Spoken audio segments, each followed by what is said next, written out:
తెలంగాణలోని రేవంత్ రెడ్డి ప్రభుత్వం అభివృద్ధికి ఆమడ దూరంలో ఉందన్నారు మాజీ మంత్రి మల్లారెడ్డి. సంక్షేమం కావాలంటే కేసీఆర్ రావాలన్నారు. అందుకోసం మరో 3 ఏళ్లు వేచి ఉండాలన్నారు.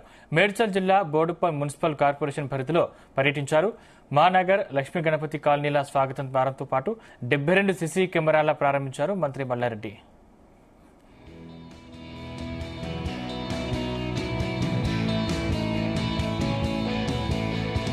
ఒకనాడు బోడుపల్లి అంటే అదే కాంగ్రెస్ ఉన్నప్పుడు నీళ్ళే దొరకకు 1500 ఫీట్ లేవల్సి వచ్చి పోరు ట్యాంకర్లు నడుచు. మళ్ళా కాంగ్రెస్ వచ్చింది, మళ్ళా కరువు వచ్చింది, మళ్ళా నీళ్ళకి షార్టేజ్ వచ్చేసి. కాంగ్రెస్ అంటేనే కరువు, కాంగ్రెస్ అంటేనే నీళ్లు దొరికాయి. అట్లా అయిపోయింది. ఇప్పుడు మన పరిస్థితి కూడా ఇంకా 3 ఏళ్ళు మనం బాధపడవలసి వస్తుంది, అవస్థపడవలసి వస్తుంది. ఇక అక్కడక్కడ ఊర్లో పొడత ఓటేసినందుకు మనం కూడా బాధపడాలి. కాకపోతే మళ్ళా మంచిగా మన కేసీఆర్ వస్తాడు, మళ్ళా మనం గెలుస్తాము. ఇప్పుడు మన ప్రభుత్వం వస్తుంది, మళ్ళా అభివృద్ధి చెందుతుంది.